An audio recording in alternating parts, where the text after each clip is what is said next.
In this chapter, we're going to be talking a lot about graphing. We're going to see some things that are similar to what you've seen before for graphing and some things which are new.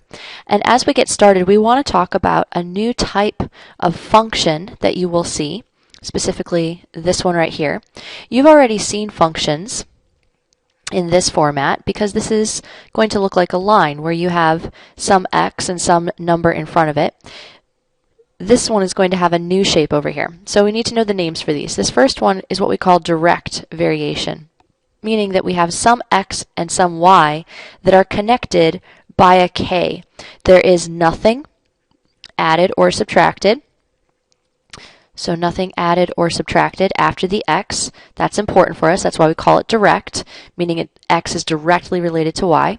And then for inverse variation, there's also a k, but this time it's k divided by x. And for us, it's important that you have no 0 on the top, so it's not 0 divided by something, so k is not equal to 0. It's also important for us that x is not equal to 0, because remember, x at the bottom cannot be 0. So we're going to look at a couple things. We're going to look at what do the functions look like, how do we write the equations, and then we're also going to look a little bit later at some of the graphs. So these first two ways here, go ahead and put a box around them. Here's the different ways that we're going to start doing this. Example 1. Suppose that x and y vary inversely. So as soon as you see this word, that you know that you're dealing with y equals k over x, like this one right here. Suppose that x and y vary inversely. They tell you the x, they tell you the y. The only thing we're missing then is the k. Write a function that models the inverse variation. So this is actually the first thing that they're asking for. After we find that, then they want us to say, find the value of y when x is 2. That's the second thing we're looking for. So they give us information to find two things. First of all, the function. So let's use the x and the y. We're going to substitute. The y was 4 and the x was 7. So we're going to have y equals k over 7. We don't know what k is, but we can solve for it now that we have plugged in the 4 and the x. We're going to go ahead and multiply both sides by 7 because this will cancel these. So now we have 7 times 4, which is 28, equals k. So this piece is what we're going to plug back in up here. This will give us our function. Our function, so part 1 here, is y equals 28 over x. Remember, a function needs to have two variables, so it's going to have the x and the y.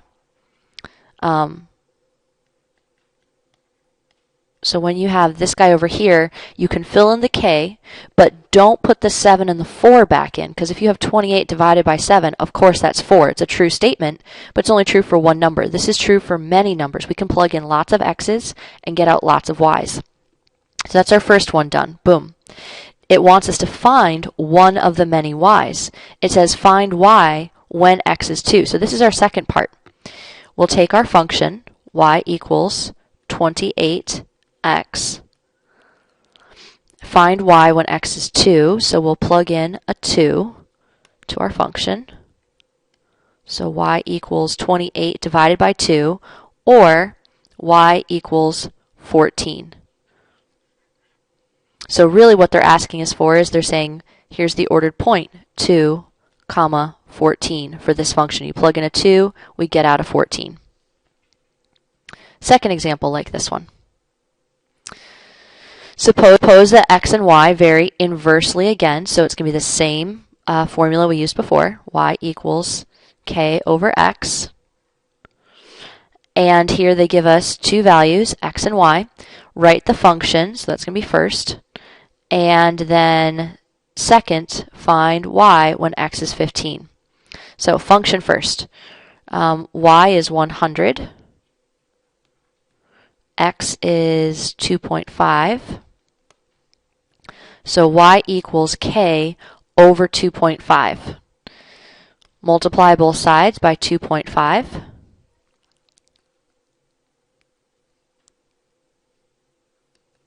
So 2.5 times 100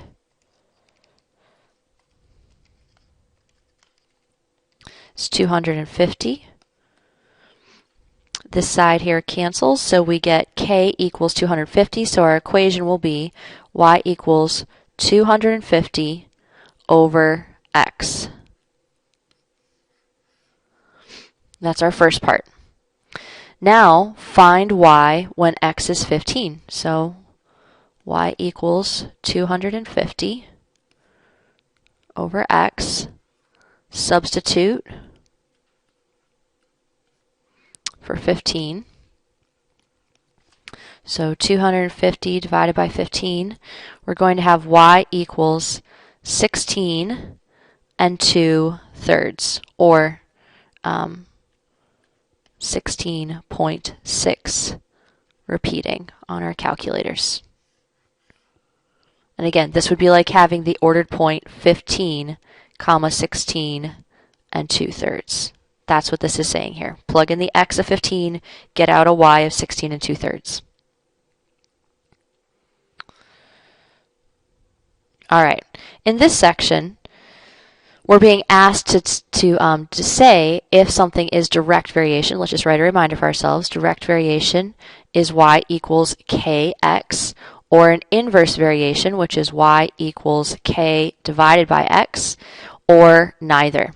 So if it is direct or if it is inverse, we then need to write what the function is to model it. If it's neither, we just say neither. So here's what we have to do to test. We have to test every set of points. If, for example, this thing here is true, then we know what our k will be in here.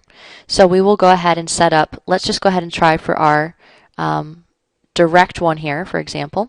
So if we do 0.7 equals k times 2, that's for this first point. So I took the 2 and the 7, 2 and the 0.7, and I plugged them in, and I'm going to see if the k comes out to be something. So to get k by itself, I want to divide both sides by 2. So 0.7 divided by 2 is k is 0.35. I'm going to do the same thing with the next set of points. I'm going to plug one in for the y and one in for the x here. So I'm going to put in 0.35 equals 4 times k. Again, that's the same formula here. Putting in the x and the y. Divide both sides by divide both sides by 4. So they cancel. So we get 0.35 divided by 4.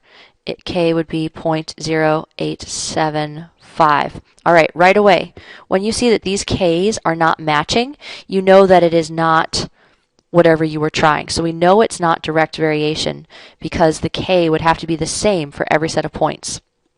So since we know that, we're going to go ahead and we're going to try the inverse variation. We're going to see if it works for that one.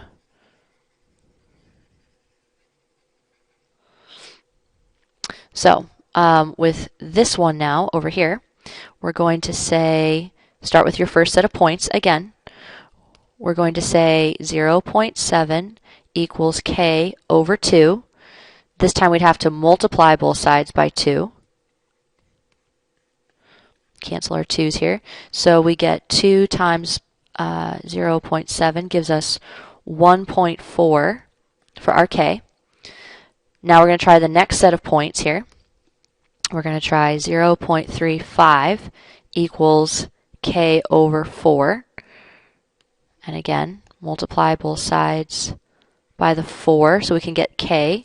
4 times 0.35 is also 1.4. Hey, we're looking good. So far, the k's have matched. That means it's probably this relationship. We got to check one more.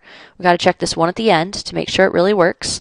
So we're going to put 0.1 equals k over 14. Multiply both sides by 14. And 14 times 0.1 is also 1.4 for our k. So beautiful. We saw that all 3 points fit the same k, so we know that it fits this pattern. So therefore it is, we will say that it is inverse variation. And it wants more than that. If it is inverse, it says write a function to model it. So we need to use that function. We'll say y equals some k over x. And our k, that we found each one of these times was 1.4. So it's inverse variation, and here's the function.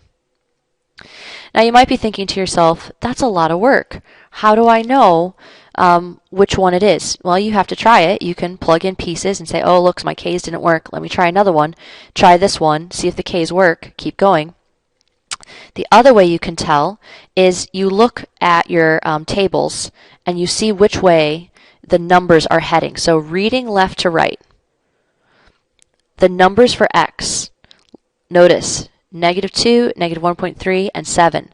They are going upwards. They are growing. Look at your numbers for y. 6, 5, -4. They are decreasing. Because these arrows are heading in opposite directions, that means we're probably going to have inverse variation. We have to check it. We'd have to use our formula and try it.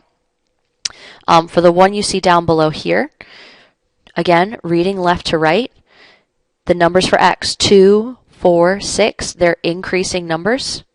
The numbers for y, 5, 10, 15, are also increasing, so it's probably direct. But again, we have to check it. So let's try to see if inverse fits for this one. It saves us time. We don't have to try both. We'll just try one or the other. So inverse here, start with your first set of numbers. So for our first set of numbers, we have 6 equals k over -2. Multiply both sides by -2.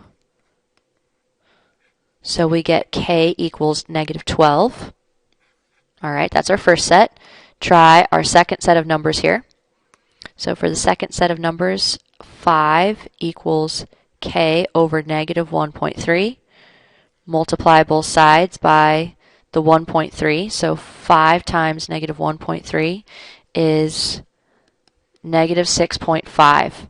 All right, so as soon as I see that these two numbers are not matching, it's not fitting my pattern, it's not inverse. So I'll say it's not inverse, and the arrows aren't going the same way. It's not going to be direct. I'll say it is neither. It is neither type for this one. For this one here, for direct, let's go ahead and let's take a look. This one, if we think it's direct, remember direct is y equals k times x. So we're going to plug in our numbers and check. So start with your first two numbers here. We're going to have 5 equals k times 2. So divide both sides by 2. So k equals 2.5. Second set of numbers, we're going to try them here. 10 equals k times 4. Divide both sides by 4. 10 divided by 4 is also 2.5. Looking good. So far it's matching, but we got to try the last and final one also has to work. So 15 equals k times 6. Divide both sides by 6. 15 divided by 6 is also 2.5. Yay. So this one, they did all match. It is direct, so we'll say it's direct variation. And we need to go ahead and put the equation for it. The equation will be y equals, and we'll put the 2.5 for the k, because that's what came out every time, and there's our x. Okay.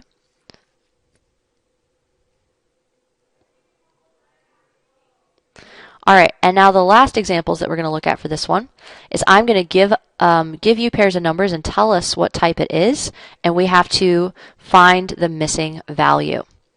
So for example, this first one here lists direct variation. That's what we were just working with, y equals k times x.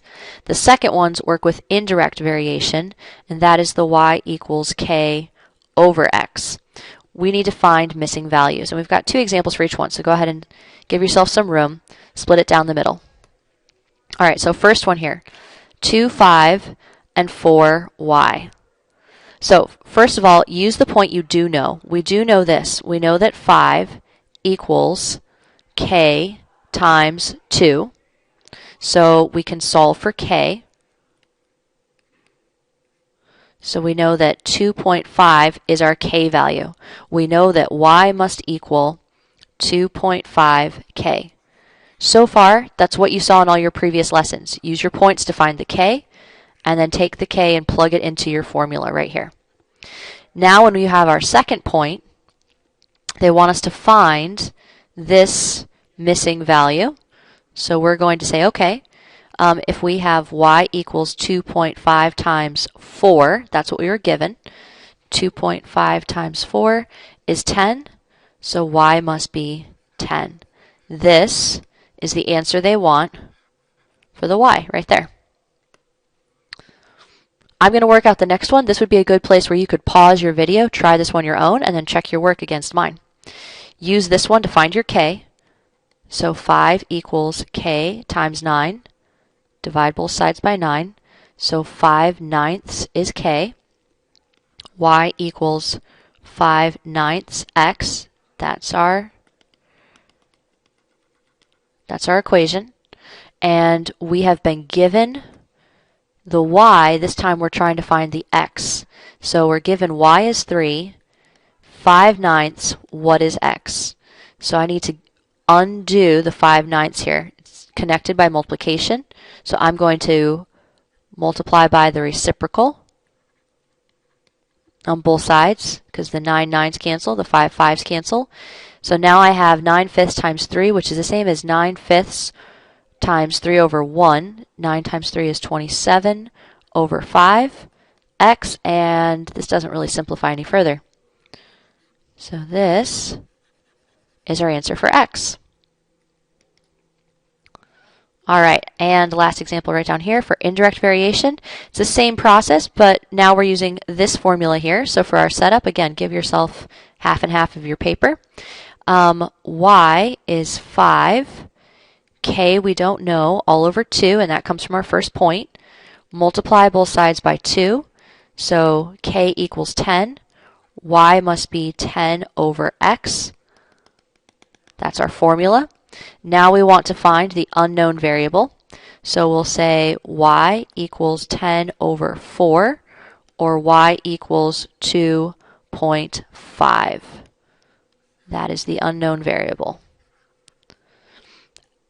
Again, here's another great one where you could pause your video and then check your work against mine. Find your k. 5 equals k over 9. Multiply both sides by 9. So we get 45 equals k. Y equals 45 over x is our formula. Find the x value, the unknown here. So we can plug in a 3.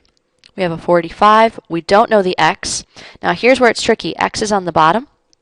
You need to multiply both sides by x to get it up on the top. So we have 3x equals 45. Now divide both sides by 3, and this will give us x equals 15.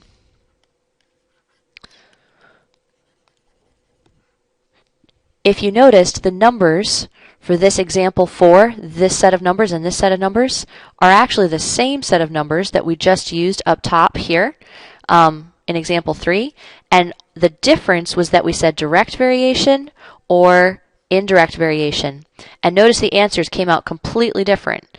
So you can have the same pairs of numbers, but indirect and direct treat them differently.